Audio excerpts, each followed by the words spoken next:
नमस्ते मेरे प्यारे दोस्तों। मेरी वीडियो थोड़ी लेट आती है दोस्तों। बुक में कुछ क्वेश्चन का आंसर गलत दिया हुआ रहता है, लेकिन मैं आपको 100% ऑथेंटिक आंसर बताऊंगा और साथ में महत्वपूर्ण प्रश्न जो बार बार एग्जाम में पूछा जाता है। तो चलिए दोस्तों शुरू करते हैं। आज का पहला क्वेश्चन है कि चोलों के समय पर राजराजेश्वर मंदिर कहाँ स्थित है।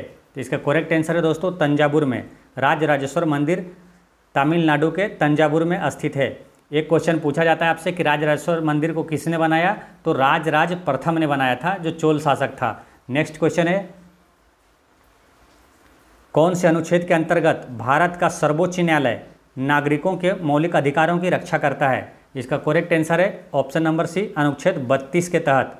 एक क्वेश्चन आपसे पूछा जाता है कि हाई कोर्ट किस अनुच्छेद के तहत मौलिक अधिकारों को रक्षा करता है, तो वो अनुच्छेद 226 होता है।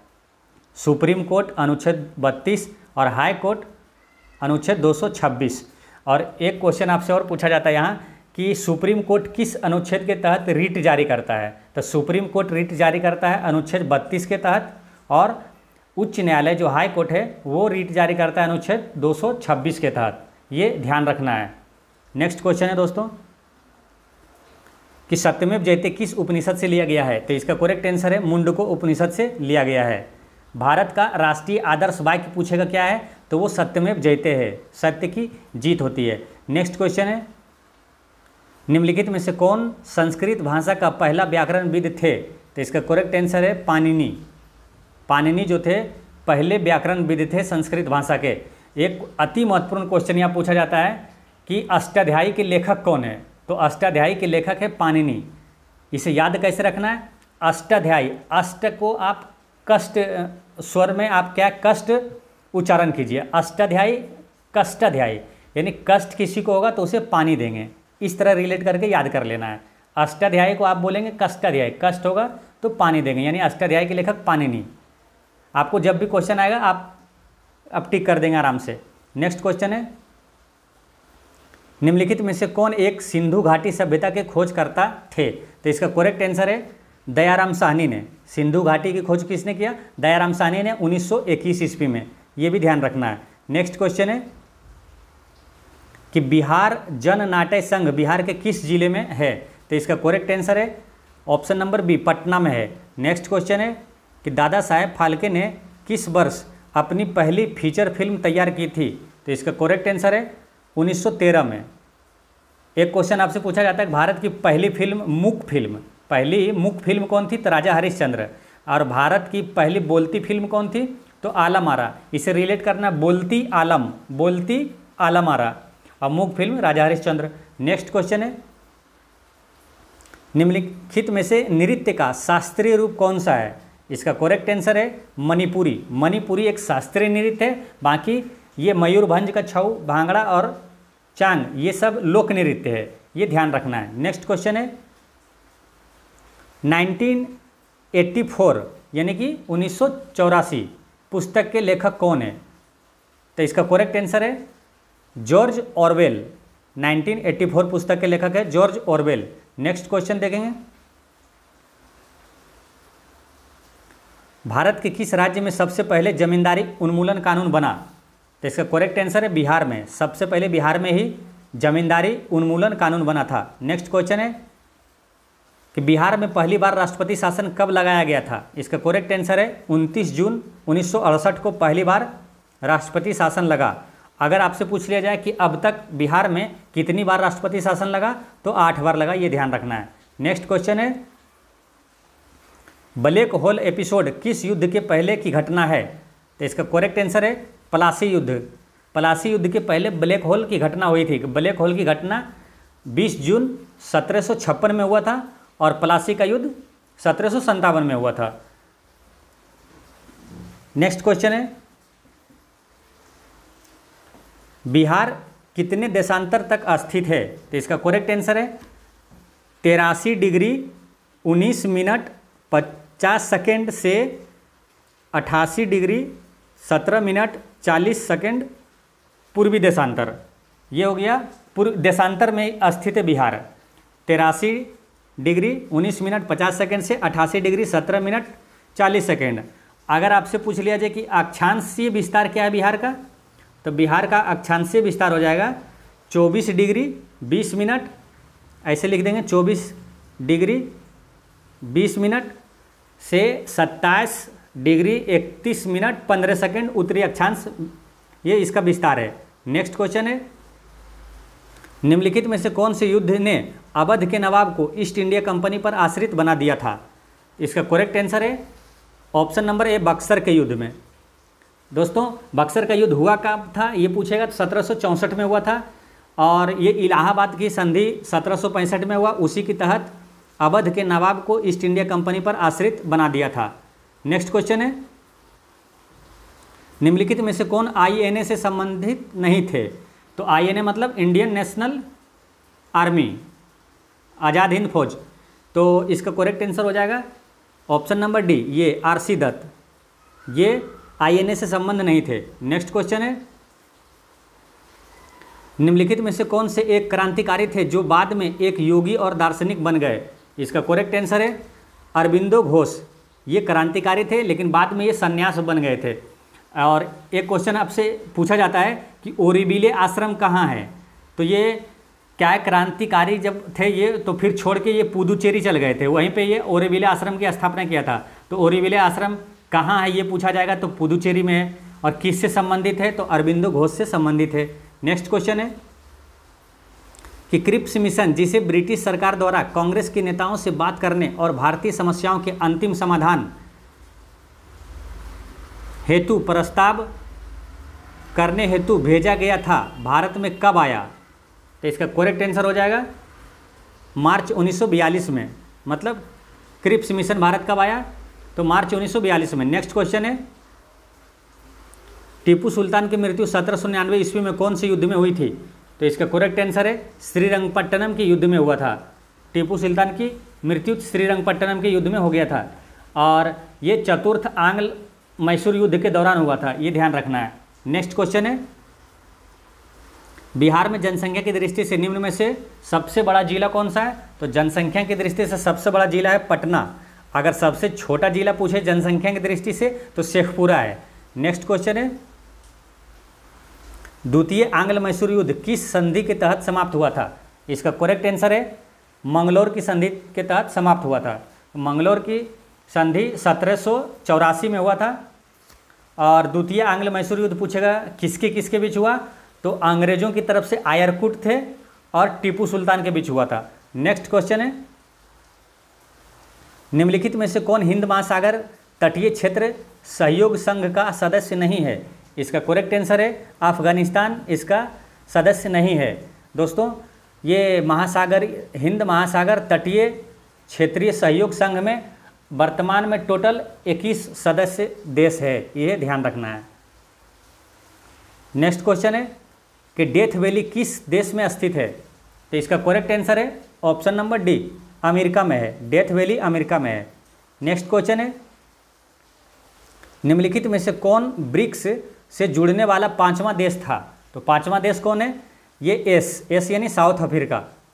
इसका करेक्ट आंसर हो गया दक्षिण अफ्रीका। इसमें सदस्य देश कौन कौन सा है? तो आपका इसमें हो गया ब्राज़ील, सब इसमें लिखा हुआ BRICS, यानी ब्राज़ील, रूस, इंडिया, चाइना और दक्षिण अफ्रीका। नेक्स्ट क्वेश्चन है, आल्प्स पर्वत श्रृंखला किस महाद्वीप में स्थित है? इसका करेक्ट आंसर है यूरोप में स्थित है। आल्प्स मध्य यूरोप की सबसे बड़ी पर्वतमाला भी है, ये ध्यान रखना है। नेक्स्ट क्वेश्चन है, ग्रीन हाउस प्रभाव में कौन सी गैस का सर्वाधिक भाग है? इसका ऑप्शन देखते हैं। तो सर्वाधिक भाग जो है वो जल वाष्प का होता है। नेक्स्ट क्वेश्चन है, भारत के किस भाग में नहर सिंचाई पद्धति सबसे अधिक प्रचलित है? तो इसका करेक्ट आंसर है उत्तर प्रदेश में सबसे अधिक नहर सिंचाई होता है। नेक्स्ट क्वेश्चन है, निम्नलिखित में से कौन सा जोड़ा गलत बनाया गया है? तो इसका करेक्ट आंसर हो जाएगा सबरीगिरी परियोजना, क्योंकि आपको याद होगा काफ़ी चर्चित रहा सबरीमाला मंदिर कहाँ है? केरल में, तो वहीं से रिलेट करना है। सबरी जब भी आए तो केरल से रिलेट करना है, यानी कि सबरीगिरी परियोजना ये केरल में होना चाहिए, ठीक है। और बाकी कोयना परियोजना महाराष्ट्र में है, ये सही है। शरावती परियोजना कर्नाटक में, ये भी सही है। और बाली मेला परियोजना उड़ीसा में, ये भी सही है, ये गलत है, यानी कि करेक्ट आंसर हो गया डी। नेक्स्ट क्वेश्चन है, भारत में सिंचित क्षेत्र के सबसे अधिक भाग पर खेती होती है, तो इसका करेक्ट आंसर क्या है? इसका करेक्ट आंसर हो जाएगा धान की खेती। दोस्तों बुक में इसका आंसर गलत दिया हुआ है गेहूं, लेकिन भारत में सबसे अधिक होता है धान की खेती होता है। और अगर पूछ लिया जाए कि सबसे अधिक चावल किस देश में उत्पादन होता है, तो चाइना में होता है, दूसरे नंबर पर भारत है। और भारत में किस राज्य में सबसे अधिक चावल होता है, तो पश्चिम बंगाल में होता है, ये ध्यान रखना है। नेक्स्ट क्वेश्चन है, दूसरे नंबर पर आ जाएगा यूपी। नेक्स्ट क्वेश्चन है, भारत में पीत क्रांति का संबंध है, तो इसका करेक्ट आंसर है तिलहन के उत्पादन से। नेक्स्ट क्वेश्चन है, निम्नलिखित में से कौन सी खरीफ की फसल नहीं है, तो खरीफ की फसल नहीं है, गेहूं रबी की फसल है, ये ध्यान रखना है, यानी कि ये खरीफ की फसल नहीं है। मेन चीज़ दो कम से कम याद रखना है कि खरीफ की फसल जो है ना चावल है और रबी की फसल गेहूं है, ये दो याद रखेंगे तो ऑप्शन छांट के भी आप मार सकते हैं। जैसे यहाँ पूछा गया खरीफ की फसल नहीं है, तो मुझे मालूम है कि गेहूं रबी की फसल है, तो करेक्ट आंसर हो जाएगा बी। नेक्स्ट क्वेश्चन है, निम्न राज्यों में से किस राज्य में सबसे अधिक चाय के बागान है, तो चाय सबसे ज़्यादा कहाँ? असम में है। नेक्स्ट क्वेश्चन है, निम्नलिखित में से कौन सा ऊर्जा का गैर परंपरागत स्रोत नहीं है, तो पहले ये समझेंगे कि परंपरागत स्रोत क्या होता है और गैर परंपरागत स्रोत क्या होता है। तो परंपरागत स्रोत का मतलब होता है कि जो समाप्त हो जाए। परंपरागत स्रोत का मतलब है कि जो भी संसाधन है वो आने वाले दिनों में समाप्त हो जाए, जैसे कोयला, ये सब क्या आने वाले दिनों में समाप्त हो जाएगा। गैर परंपरागत स्रोत में हो जाएगा कि जो कभी समाप्त ना हो, जैसे सौर ऊर्जा, वायु ऊर्जा, ये सब क्या है कभी समाप्त नहीं होगा। तो इसका करेक्ट आंसर हो जाएगा प्राकृतिक ऊर्जा, ये गैर परंपरागत स्रोत नहीं है। ठीक है, नेक्स्ट क्वेश्चन है, ऊर्जा का वह कौन सा स्रोत है जो सबसे कम भूमंडलीय तापमान बढ़ाता है, तो इसका करेक्ट आंसर है भूतापीय ऊर्जा। ये क्या करता है? भूमंडलीय तापमान कम बढ़ाता है, क्योंकि भूतापीय ऊर्जा जो है ये गैर परंपरागत स्रोत है, ये ध्यान रखना है। नेक्स्ट क्वेश्चन है, नीलगिरी पहाड़ियों में पेड़ की सामान्य जाति है, तो नीलगिरी पहाड़ियों में सबसे ज़्यादा कौन सा पेड़ है, तो इसका करेक्ट आंसर है यूकेलिप्टस। दोस्तों एक क्वेश्चन पूछा जाता है कि आतंकवादी वृक्ष किसे कहते हैं, तो यूकेलिप्टस को, ये याद रखना है। नेक्स्ट क्वेश्चन है, भारत के निम्नांकित क्षेत्रों में से कौन सा चीड़ के वनों से संबंध है, तो इसका करेक्ट आंसर हो जाएगा उत्तराखंड। उत्तराखंड में सबसे ज़्यादा चीड़ के वन पाए जाते हैं। नेक्स्ट क्वेश्चन है,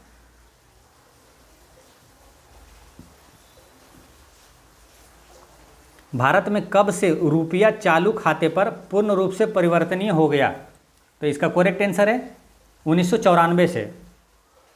नेक्स्ट क्वेश्चन है कि फर्मों द्वारा बाहरी अन्य फर्मों या लोगों को उनकी वस्तुओं और सेवाओं के उपयोग के लिए किया जाने वाला भुगतान डैश कहलाता है, इसका करेक्ट आंसर है बहिर्निहित लागत कहलाता है, बहिर्निहित लागत कहलाता है। नेक्स्ट क्वेश्चन है, किस कर को संघ द्वारा लगाया जाता है लेकिन उसका उगाहन राज्य सरकार द्वारा किया जाता है, इसका करेक्ट आंसर है अस्टाम्प शुल्क।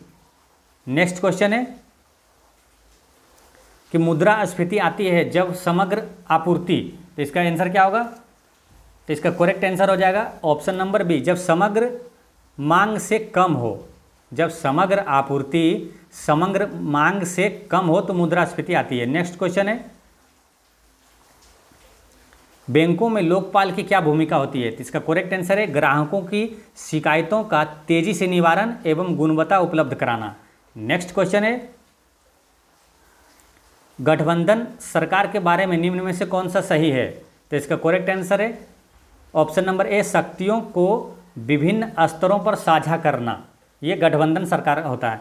नेक्स्ट क्वेश्चन है, किस प्रकार की सरकार निःशुल्क एवं निष्पक्ष चुनाव द्वारा चुनी जाती है तथा जहां वर्तमान सरकार को अपना शासन खोने की प्रबल संभावना रहती है, तो वो लोकतांत्रिक सरकार होती है। लोकतंत्र में ये क्या निष्पक्ष चुनाव द्वारा चुना जाता है। नेक्स्ट क्वेश्चन है, भारत में प्रत्यक्ष लोकतंत्र का क्या उदाहरण है, इसका ऑप्शन देखते हैं।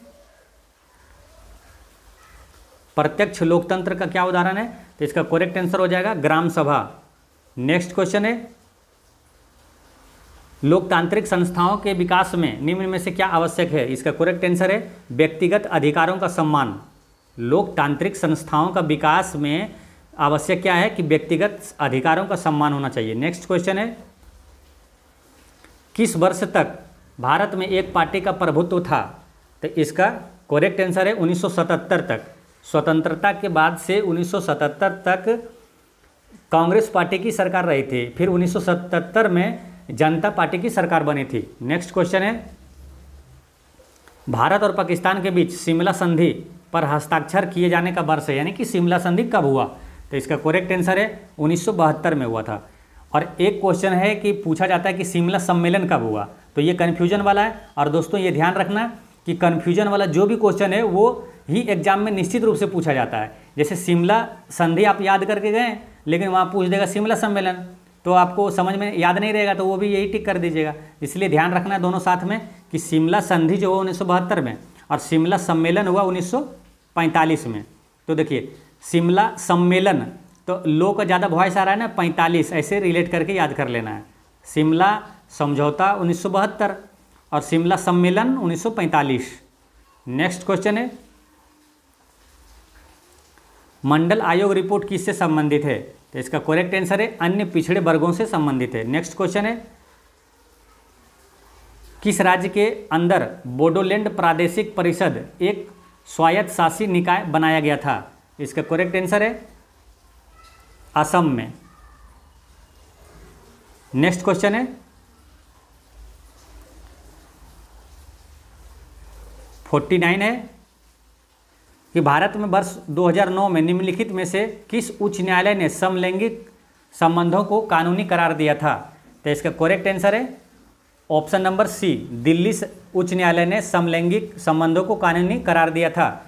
लेकिन सुप्रीम कोर्ट ने फिर 2013 में इस फैसले पर रोक लगा दिया था और सुप्रीम कोर्ट ने कहा कि यह लागू करने से पहले अनुच्छेद 377 में संशोधन करना पड़ेगा। नेक्स्ट क्वेश्चन है, भारत में सांप्रदायिकता के विकास का मुख्य कारण है? तो इसका करेक्ट आंसर है अल्पसंख्यक समूहों का शैक्षणिक एवं आर्थिक पिछड़ापन। यानी कि भारत में सांप्रदायिकता के विकास का मुख्य कारण क्या है कि अल्पसंख्यक समूहों का शैक्षणिक और आर्थिक पिछड़ापन। नेक्स्ट क्वेश्चन है, क्रायोजेनिक विज्ञान किससे संबंधित है? इसका करेक्ट आंसर है निम्न ताप से। क्रायोजेनिक विज्ञान लो टेम्परेचर से संबंधित है। नेक्स्ट क्वेश्चन है, क्या कारण है कि व्यक्ति चट्टान पर प्रहार करते हुए चोटिल हो जाता है? यानी कि आप चट्टान पर मारते हैं तो आपको भी चोट लगता है। तो ये न्यूटन की तृतीय गति का नियम है कि कोई भी क्रिया के विपरीत तथा बराबर प्रतिक्रिया होती है। तो इसका करेक्ट आंसर हो गया प्रतिक्रिया। नेक्स्ट क्वेश्चन है कि निम्नलिखित में से सूर्य के प्रकाश का कौन सा भाग सौर कुकर को गर्म करता है? तो इसका आंसर क्या होगा? देखते हैं ऑप्शन। इसका करेक्ट आंसर हो जाएगा अवरक्त किरणें। नेक्स्ट क्वेश्चन है, नाभिकीय रिएक्टर में शीतलक के रूप में निम्न में से किसका प्रयोग किया जाता है? इसका करेक्ट आंसर है जल का प्रयोग किया जाता है। शीतलक के रूप में जल का प्रयोग किया जाता है। नेक्स्ट क्वेश्चन है, लोहे पर जंग लगने के लिए निम्न में से कौन से कारक उत्तरदायी है? इसका करेक्ट आंसर है ऑक्सीजन तथा जलवाष्प। यानी कि ऑक्सीजन और जलवाष्प जल के अभिक्रिया से ही किसी पे लोहे पे मतलब जंग लगता है, ये ध्यान रखना है। नेक्स्ट क्वेश्चन है, निम्न में से कौन सी धातु का यशद लेपन में प्रक्रिया में प्रयोग करते हैं? तो यशद लेपन में किसका प्रयोग करते हैं? जस्ता का। यहाँ करेक्ट आंसर हो जाएगा जिंक। जिंक का प्रयोग करते हैं लोहे में जंग लगने से बचाने के लिए। यशद लेपन जिंक का आवरण उस पर चढ़ाते हैं। नेक्स्ट क्वेश्चन है, सामान्य वयस्क मनुष्य में लाल रक्त कोशिका की गिनित संख्या है, यानी कि आरबीसी की संख्या कितनी है? तो इसका करेक्ट आंसर है 4.5 मिलियन। नेक्स्ट क्वेश्चन है, मानव रक्त का पीएच मान है? तो यहाँ इसका आंसर हो जाएगा 7.4। मानव रक्त का पीएच मान है 7.4। एक क्वेश्चन आपसे पूछा जाता है कि पीएच मान की खोज किसने किया? तो लोरिट सोरेनसन। नेक्स्ट क्वेश्चन है, पीयूष ग्रंथि शरीर में कहाँ अवस्थित होती है? तो पीयूष ग्रंथि मस्तिष्क में होता है, ये ध्यान रखना है। और पीयूष ग्रंथि को ही पिट्यूटरी ग्रंथि या मास्टर ग्रंथि भी कहते हैं। नेक्स्ट क्वेश्चन है, जीवित शरीर के भीतर कोशिका और ऊतक की मृत्यु को कहते हैं। तो इसका करेक्ट आंसर है नेक्रोसिस कहा जाता है, नेक्रोसिस। नेक्स्ट क्वेश्चन है,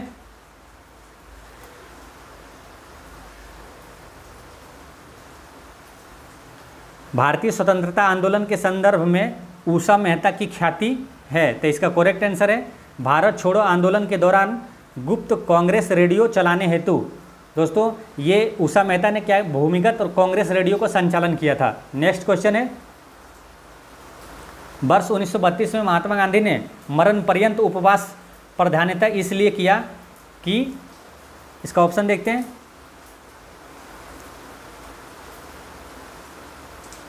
वो इसलिए किया था उपवास कि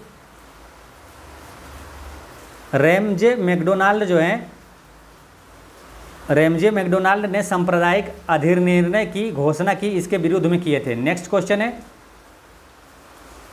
भारत छोड़ो आंदोलन किसकी प्रतिक्रिया में प्रारंभ किया गया। तो इसका करेक्ट आंसर है क्रिप्स प्रस्ताव के प्रतिक्रिया में भारत छोड़ो आंदोलन शुरू हुआ था। नेक्स्ट क्वेश्चन है, साइमन कमीशन के आने के विरुद्ध भारतीय जन आंदोलन क्यों हुआ। तो इसका करेक्ट आंसर है साइमन कमीशन जब भी आए तो आपको ये ध्यान रखना है कि साइमन कमीशन का गठन 1927 में हुआ था और भारत में साइमन कमीशन आया था 1928 ईस्वी में। और साइमन कमीशन का विरोध इसलिए किया गया था कि उसमें कोई भी भारतीय सदस्य नहीं था। और एक चीज़ और है कि अगर पूछा जाए कि किस की मृत्यु जो साइमन कमीशन के विरोध में लाठी से चोट लगने के बाद मृत्यु हुई, तो लाला लाजपत राय की मृत्यु हुई थी। तो इसमें करेक्ट आंसर है कि साइमन कमीशन में कोई भी भारतीय सदस्य नहीं था। नेक्स्ट क्वेश्चन है, इनमें से किसने अप्रैल 1930 में नमक कानून तोड़ने के लिए तंजौर तट पर एक अभियान संगठित किया था। तो इसका करेक्ट आंसर है ऑप्शन नंबर बी, सी राजगोपालाचारी। नेक्स्ट क्वेश्चन है, सर स्टेफर्ड क्रिप्स की योजना में यह परिकल्पना थी कि द्वितीय विश्व युद्ध के बाद क्या करना है कि भारत को डोमिनियन स्टेटस दे देनी चाहिए। इसका करेक्ट आंसर हो गया डी। नेक्स्ट क्वेश्चन है, वर्ष 1927 की बटलर कमेटी का उद्देश्य था। इसका करेक्ट आंसर है भारत के सेक्रेटरी ऑफ स्टेट की शक्तियां निश्चित करना। नेक्स्ट क्वेश्चन है,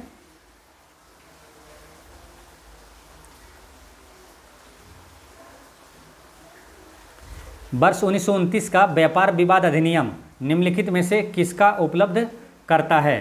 तो इसका करेक्ट आंसर है option number D. Option number D में कि अधिकारों की प्रणाली तथा हड़तालों पर रोक, ये आंसर हो जाएगा। नेक्स्ट क्वेश्चन है, पाकिस्तान का अलग राज्य आंदोलन का नेतृत्व किसने किया। तो इसका करेक्ट आंसर है मोहम्मद अली जिन्ना ने। पहली बार पाकिस्तान का अलग मांग किया था 1940 में, ये ध्यान रखना है, मोहम्मद अली जिन्ना ने। नेक्स्ट क्वेश्चन है, कौन से प्रसिद्ध भारतीय नेता सीमांत गांधी के रूप में जाना जाता है। तो सीमांत गांधी या तो क्वेश्चन में आएगा फ्रंटियर गांधी, तो इसका आंसर है खान अब्दुल गफ्फार खान, ये याद रखना। नेक्स्ट क्वेश्चन है, इसमें मिलान करना है कि कान्हा राष्ट्रीय उद्यान कहाँ है। तो कान्हा राष्ट्रीय उद्यान हो जाएगा आपका मंडला में है, ये मध्य प्रदेश में है। और बांधवगढ़ भी मध्य प्रदेश में है, लेकिन कहाँ है। तो इसका आंसर हो जाएगा शहडोल में। और बांधवगढ़ हो गया शहडोल में। और माधव राष्ट्रीय उद्यान हो जाएगा शिवपुरी में। और इंद्रावती राष्ट्रीय उद्यान हो जाएगा बस्तर में। इंद्रावती राष्ट्रीय उद्यान ये छत्तीसगढ़ में, ये ध्यान रखना है। तो इसका करेक्ट आंसर हो जाएगा option number A. Next question है, एशियाई बब्बर शेर का निवास कहाँ है। तो इसका करेक्ट आंसर है गिर वन में। गिर कहाँ, गुजरात में, गिर राष्ट्रीय उद्यान में एशियाई बब्बर शेर है। नेक्स्ट क्वेश्चन है, मगर तथा घड़ियालों का संरक्षण कहाँ किया जा रहा है। तो घड़ियाल सबसे अधिक कहाँ, चंबल घाटी में, ये याद रखना है। इसका करेक्ट आंसर हो जाएगा ऑप्शन नंबर डी, चंबल एवं सोन नदी में। नेक्स्ट क्वेश्चन है, आदिम जनजाति कोरकू मध्य प्रदेश के किन जिलों में मुख्यतः पाई जाती है? तो मध्य प्रदेश के दक्षिण क्षेत्र में पाया जाता है, दक्षिण जिलों में पाया जाता है। नेक्स्ट क्वेश्चन है, पराध्वनिक जेट की उड़ान के कारण क्या उत्पन्न होता है? इसका करेक्ट आंसर है हवा में प्रदूषण उत्पन्न होता है। नेक्स्ट क्वेश्चन है, ये भी मिलान करना है, गिर वन कहाँ है? तो गिर गुजरात में है, इसका यहाँ मिला देंगे 4 में, गिर गुजरात में, और भरतपुर हो जाएगा आपका राजस्थान में, और बांधवगढ़ मध्य प्रदेश में, और काजीरंगा असम में। तो इसका करेक्ट आंसर हो जाएगा ऑप्शन नंबर डी, बी में होगा, इसका करेक्ट आंसर बी हो गया। नेक्स्ट क्वेश्चन है, कान्हा किसली किस लिए प्रसिद्ध है? तो कान्हा किसली एक राष्ट्रीय उद्यान है, इसका करेक्ट आंसर हो जाएगा ए। नेक्स्ट क्वेश्चन है कि बेतला पार्क कहाँ स्थित है? तो दोस्तों बेतला पार्क वर्तमान में झारखंड में है, ये ध्यान रखना है, ये झारखंड के लातेहार जिले में है वर्तमान में, ये पहले बिहार में था, यहाँ पर इसका आंसर हो जाएगा बिहार। नेक्स्ट क्वेश्चन है कि पर्यावरण अध्ययन का उद्देश्य क्या है? तो पर्यावरण अध्ययन का उद्देश्य है कि स्थानीय पर्यावरण के मुद्दों को समझना, वैश्विक पर्यावरण या पर्यावरण के मुद्दों को समझना, और पर्यावरण के प्रति सकारात्मक दृष्टिकोण को विकसित करना, इनमें सभी। नेक्स्ट क्वेश्चन है कि विश्व वन्यजीव सप्ताह कब मनाया जाता है? तो इसका करेक्ट आंसर है अक्टूबर के पहले सप्ताह में बनाया जाता है। नेक्स्ट क्वेश्चन है कि निम्नलिखित में से कौन सा अनुक्रम छोटे आकार से लेकर बड़े आकार के कणों मृदा कण के क्रम का सही प्रतिनिधित्व करता है? इसका करेक्ट आंसर हो जाएगा ऑप्शन नंबर डी होगा, मिट्टी, गाद, बालू और गजरी। नेक्स्ट क्वेश्चन है,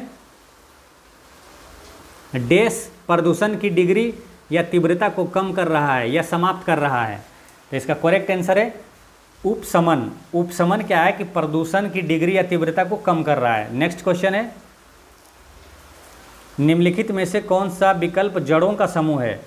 एक चीज़ आपको याद करवा देता हूं दोस्तों कि तना कौन कौन सा है, मोटा मोटी आपको याद करवा देता हूं। एक लाइन याद रखना है, हद कर दी आपने, हद कर दी आपने, ठीक है। इसमें क्या है कि ये तना है, जो हद कर दी आपने यानी कि तना है, यानी हद यानी हल्दी, ये तना का उदाहरण, ये और कर दी यानी अदरक, आलू, प्याज, आपने मतलब आलू और प्याज, ये तना है, ठीक है। ये 4 आपको कंफर्म याद है कि ये हद कर दी आपने यानी हल्दी, अदरक, आलू, प्याज, ये तना है, ठीक है। अब ऑप्शन में देखते हैं कि जड़ों का समूह कौन सा है। तो अब इसमें है कि आलू है इसमें और अदरक भी है, तो ये क्या तना है, तो ये जड़ों का समूह ये नहीं होगा। और अदरक यहाँ है, हल्दी यहाँ है, जैसे हद कर दी आपने, वो लाइन याद रखिएगा, तो ये भी नहीं है। और हल्दी हद कर दी, ये तना है, ये भी नहीं होगा। तो इसका करेक्ट आंसर हो गया डी, ये जड़ों का समूह है, यानी कि गाजर, चुकंदर और मूली जड़ है। नेक्स्ट क्वेश्चन है कि निम्नलिखित में से किस वर्ष में भारत में क्षेत्रीय कार्यों और अंतर्राष्ट्रीय सहयोग के माध्यम से सभी आर्द्रभूमि के संरक्षण और बुद्धिमान उपयोग को बढ़ावा करने के लिए रामसर सम्मेलन लागू हुआ? तो इसका करेक्ट आंसर क्या है? इसका करेक्ट आंसर हो जाएगा ऑप्शन नंबर बी, 1982 में ये रामसर सम्मेलन भारत में हुआ था, लेकिन बुक में इसका आंसर 1980 दिया हुआ है, जो कि गलत है।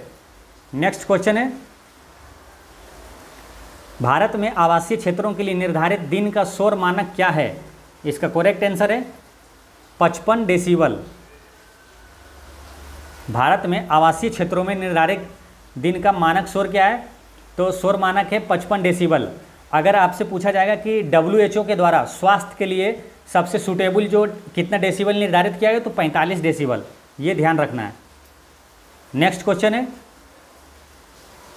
निम्नलिखित में से कौन जल प्रदूषक नहीं है? तो इसका करेक्ट आंसर है ग्लेशियर, क्योंकि ग्लेशियर मतलब होता है क्या, बर्फ़ का पहाड़। बर्फ़ क्या है, ये इससे स्वच्छ जल निकलता है। और प्रदूषक कौन है? क्रोमियम, गाद, आर्सेनिक, ये सब प्रदूषक है।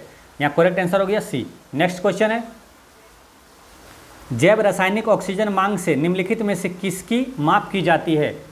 तो इसका करेक्ट आंसर है जल प्रदूषण। नेक्स्ट क्वेश्चन है,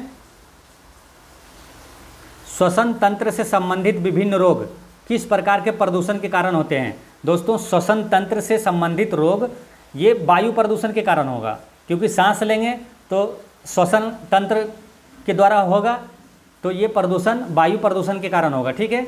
लेकिन बुक में इसका आंसर जल प्रदूषण दिया हुआ, जो कि गलत है। इसका करेक्ट आंसर है वायु प्रदूषण के कारण श्वसन तंत्र की जो भी समस्या होगी। नेक्स्ट क्वेश्चन है, जीवों के पर्यावास के संदर्भ में निम्नलिखित कथनों पर विचार कीजिए। निम्नलिखित में से कौन सा सही है? तो देखिए, पर्यावास, जीवों का पर्यावास का मतलब क्या है कि पर्यावास वह भौतिक पर्यावरण है जिसमें कोई जीव रहता है, ये सही है। विभिन्न प्रजातियां एक ही पर्यावास में रह सकते हैं, ये भी सही है। आगे देखते हैं,